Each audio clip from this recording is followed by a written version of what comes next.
This is war.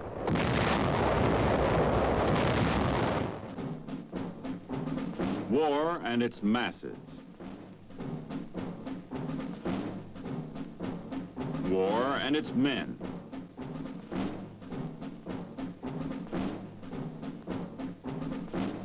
War and its machines.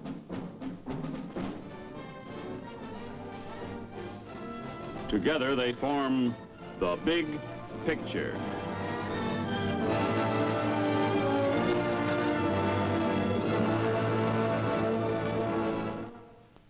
Welcome to the Big Picture. I'm Captain Carl Zimmerman.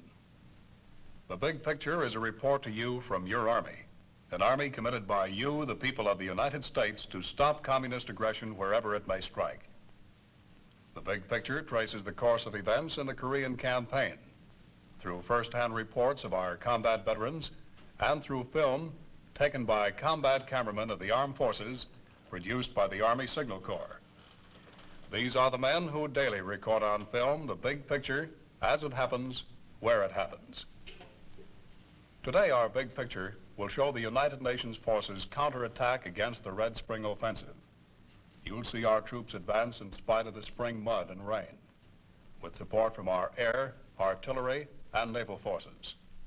And later, you'll meet two veterans of the Korean fighting, Chaplain Joseph Murphy and Captain John Rock, who saw, as it happened, a part of the big picture. Now, let's go back to May 20th, 1951.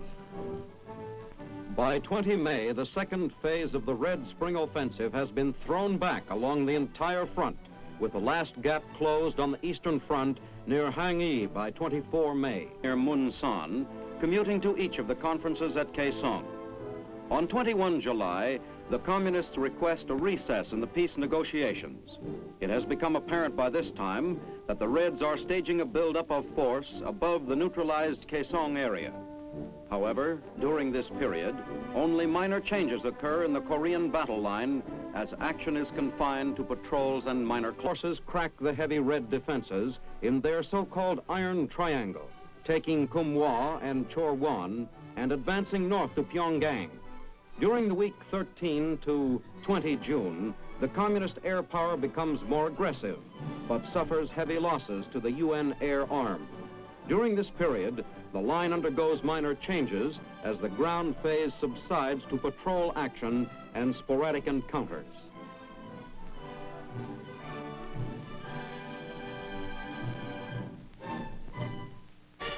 Son, the site of the UN peace camp on 8 July. They have been instructed to make no commitments for the UN.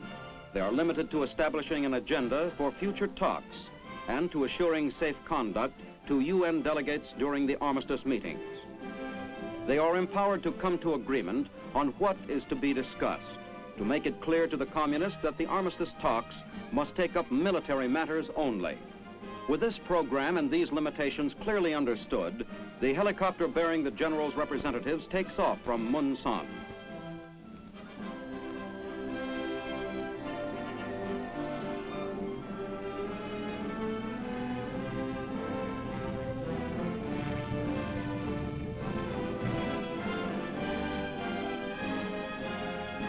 At Kaesong, the letter W, which marks the landing strip, is taken to mean welcome. Later, UN reporters insist it stands for the Korean word for stalling. Keep in mind that the Communists rejected General Ridgway's suggestion that the talks be held aboard a Dutch hospital ship. They requested Kaesong, within their own lines, as a neutral meeting place. Nevertheless, the UN negotiators follow their host to the courtyard with open minds. The uniformed Chinese woman turns out to be not a high official, as was first supposed, but a competent interpreter. She was the only uniformed woman they saw. The town of Kaesong gives the impression of peace and tranquility.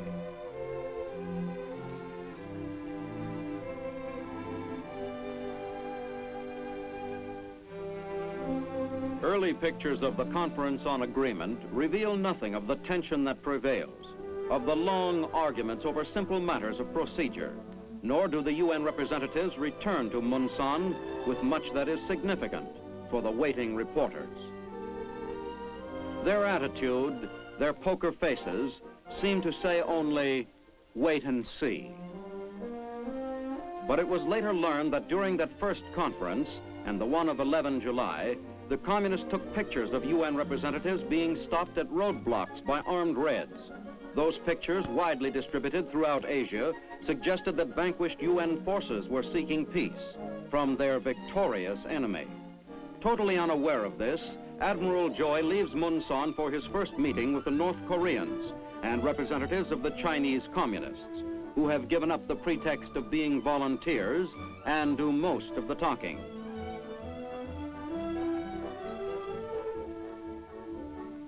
Admiral Joy is quite willing to have it so, knowing full well that the North Koreans are no longer in a position to make any decisions of their own. The communist negotiators arrive with an attitude of arrogant overconfidence.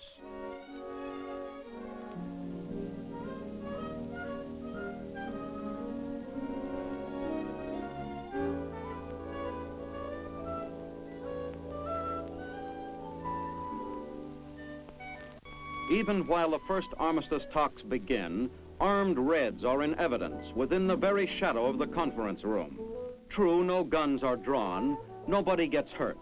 But the propaganda value of these pictures, also taken by the Reds and distributed throughout Asia, do irreparable harm to the stature of UN forces. The same forces which had, in truth, inflicted losses on the Reds to a ratio of 100 to 1.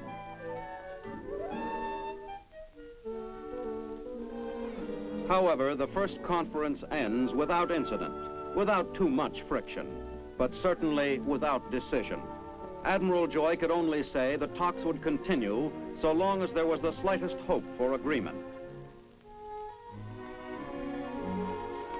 But he does not fail to observe the armed communists playing soldier, close by the medieval-like castle that is to serve as his billet. An imposing pile of stone, inside of which somebody had forgot to put a latrine. But petty annoyances do not prevent the Admiral and his staff from relaxing after this first historic meeting. He is obviously aware that the Orientals will bargain with characteristic deliberation, whether they truly want peace or only time to regroup their scattered forces. Even at this first meeting with Admiral Joy, the Reds ignore General Ridgway's request that the talks be confined to military matters. But when Admiral Joy and his staff return to Munsan, the door to peace is not slammed shut. It is still ajar. Neither the delegates nor General Ridgway's staff have much to say to the anxiously waiting UN correspondents. But the reporters do learn that the Reds had full press representation at the meeting. The UN correspondents are quickly promised that they will be allowed to attend all future meetings. In a few minutes, we'll return to our film and the story of the truce negotiations at Kaesong. But first, we'd like you to meet Sergeant Jim Heidenreich, who is a combat engineer and a rifleman with the 1st Cavalry Division in Korea. Well, Jim, you saw this town of Kaesong, didn't you? Yes, sir. Well, what was it like? Well, Kaesong, before the war especially, was a beautiful town. It's known as one of the most beautiful in that part of the East. It's a western city in all aspects. It has modern conveniences, had streetcars, and so forth, electricity. Well, that's something a lot of us didn't realize, Jim. Well, now let's talk about you. What was your job with the 1st Cav? I had a anti-tank and mine platoon. Anti-tank and mine platoon is something new in the Army. It is a more or less engineer troubleshooting team attached on an infantry regiment level. Our job was to go out with the infantry, remove mines, lay mines, in some cases pick up booby traps and actually lay them. Well, that's not the safest job in the world, Jim. No, it wasn't. Well, now there were other combat engineers with the 1st Cavalry Division. There were a lot of jobs to be done, and perhaps one of the most important, Jim, was bridge building. Isn't that right? That's true. In engineering, bridge building is always important. I remember just north of Chunshan, the 8th Engineers attached to the 1st Cavalry had been ordered to build a bridge across the Pucon River. It was necessary to build a bridge to get the troops across the Pucon to a staging area for the attack to the north to the Iron Triangle area. The engineers worked for 4 days under adverse weather conditions. Well, 4 days and 4 nights, because they had to work at night under floodlights. Under floodlights? Under floodlights, and you can really appreciate that when you realize that they were located 200 to 300 yards ahead of our front lines and had for security a company from the 16th Recon to support them and protect them. And they were under constant harassing mortar fire and long-range machine gun and rifle fire for the entire time. Now, this bridge meant we could get our tanks and our infantry across and keep on going, huh? That's correct. Of course, it's history now. They actually crossed the river, made the attack north, and were successful. And they could not have been done without the engineers. Well, when our infantry tank teams moved out, Jim, certainly the engineers were with them. That's true, and it's not as well known, but actually the engineers can be said to spearhead such advances. On your tank infantry patrol and any of your tank infantry assaults, the first tank is an engineer tank. It's supposed to have only engineers on it. It'll have from 1 to 3 engineers on it with mine detecting equipment. If they get into an area where it is known that mines exist, they'll dismount, go forward and clear a lane ahead of the tanks and the infantry. Or if they hit a mine, of course, they'll dismount and clear a lane for the assault. So they can be said to spearhead it in as much as the attack can only go as fast as they go if it's in a mined area. Well, Jim, you've given us a good idea of the work of the combat engineers with our riflemen in Korea. But now let's talk about you. What are you doing now? I'm a senior instructor in photogrammetry, or rather map making, at Fort Belvoir. Fort Belvoir, Virginia? That's Home of the correct. engineers, right? Home of the engineers, that's right. Well, thanks again, Jim, and a lot of luck to you. And now let's return to Korea in July and August of 1951 and resume our story of the truce negotiations at Kaesong. But even as the delegates returned to Kaesong, accompanied by the press of the some 16 nations with troops in Korea, it seems that the Reds are preparing a strange welcome indeed. They did not intend to give up the power and propaganda of a single Red voice.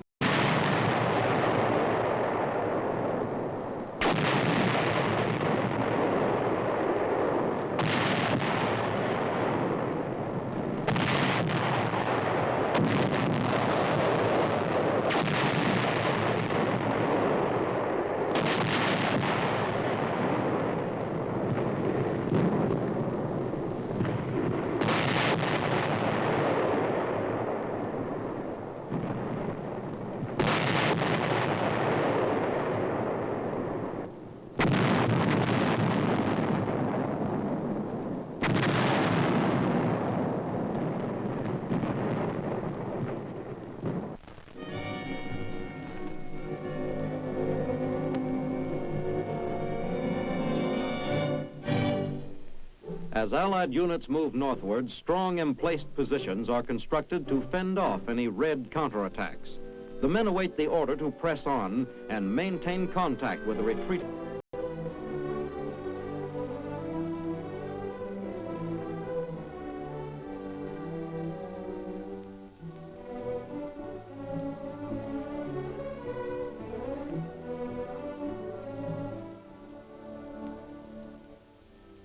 But outside of Kaesong, they encounter a situation that shocks the free world. The reporters are met and stopped by armed Reds. This commissar of press relations is telling the correspondents of 16 United Nations that the world will hear of the armistice talks through the truthful communist Milburn visits front areas, getting a first-hand view of the pursuit of the fleeing Reds.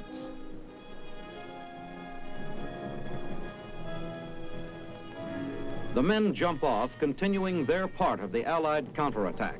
UN infantrymen, well armed and well supplied, are capturing large hauls of enemy prisoners for the first time in the Korean War. During this period, enemy prisoners numbered 10,000, more than 3 times as many as have surrendered since Red China's intervention. The enemy gives up rapidly the terrain it cost him so much to capture.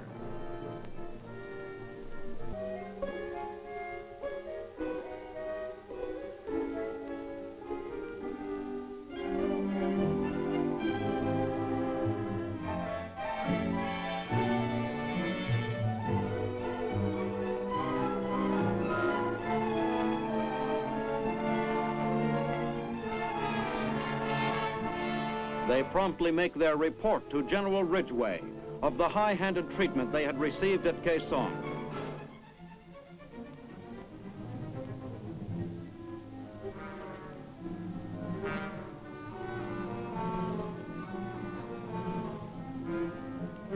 The general's decision is immediate and decisive.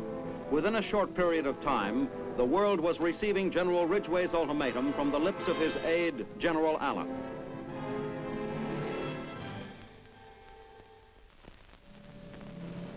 This is Brigadier General Frank A. Allen, Jr., United States Army. Chief of Information, United Nations Command, Advance Camp in Korea. Broadcasting a message from General M.B. Ridgway, Commander-in-Chief, United Nations Command, to General Kim Il-young. Father Joseph Murphy of Cambridge, Massachusetts, around the 24th Division area. Let's find out what life with Father was like, for here is Father Joseph Murphy. Well, Father, duty in Korea for a chaplain was a good deal different than duty back here in the States, wasn't it? That's correct, Cal. It was different in the sense that we didn't have the regular ecclesiastical appointments as we understand them. A church building, an altar, candelabra, and secondly, of course, there was a war on. And, however, for all the differences, there were very definite similarities. Similarities in the sense that we were fundamentally doing the same type work. Recess and the delay in resuming the conference of our delegations is solely due to these unreasonable and unnecessary restrictions against which my representatives have repeatedly protested. The assurances which I require are simple and few. They include as primary prerequisites the establishment of an agreed conference area of suitable extent, completely free of armed personnel of either side. Each delegation must have complete reciprocity of treatment to include complete and equal freedom of movement to, from, and within the agreed conference area, and complete and equal freedom at all times in the selection of the personnel in its delegation party to include representatives of the press. I therefore now propose that a circular area with its center at approximately the center of Khe Sanh and with a 5-mile radius be agreed upon as a neutral zone. You got very close to your men, didn't you, Father? That's correct, Bob. Cal, rather, it was a question of the one family, and we're all undergoing the same experiences. And whatever came, it was the family, the men and ourselves together that had that experience. Well, here's a question, Father, I'm sure all our viewers want me to ask you. Are there any atheists in foxholes? Well, I must confess that after experience in Korea, I am convinced there are no atheists in foxholes. However, I will say in all honesty that it took 2 wars to make believers out of some of the men. Well, Father, Specified herein. Signed, M.B. Ridgway, General, United States Army, Commander-in-Chief, United Nations Command. That is all. The communist bluff has been called. The general's terms are quickly accepted without argument. On 15 July, the armistice talks are resumed. The UN delegates return to Khe Sanh with a full complement of reporters, radio equipment, and cameras.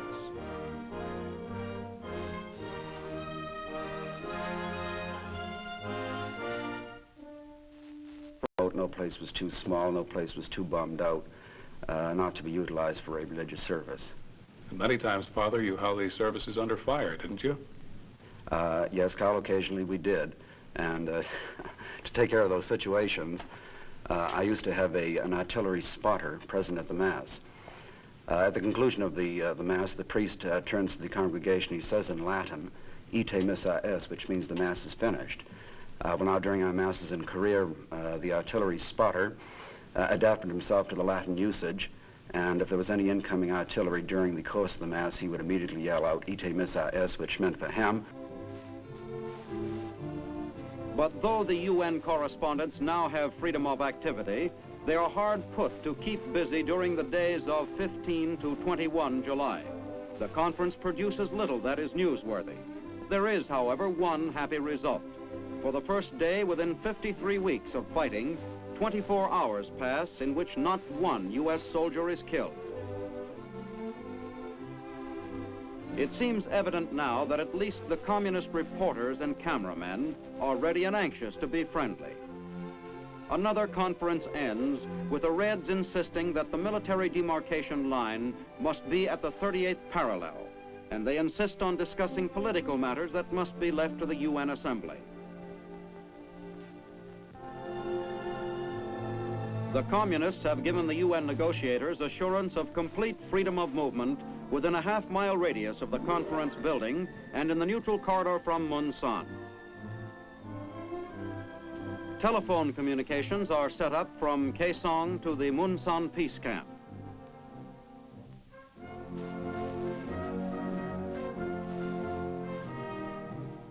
In the fighting zone, without being unnecessarily burdened by the unpleasantries back at home in the States. Where would you most prefer duty, Father? In Korea, in a battle zone, or here in the States? Well, I think I'll pair that question with you by saying that you prefer duty with a nice group.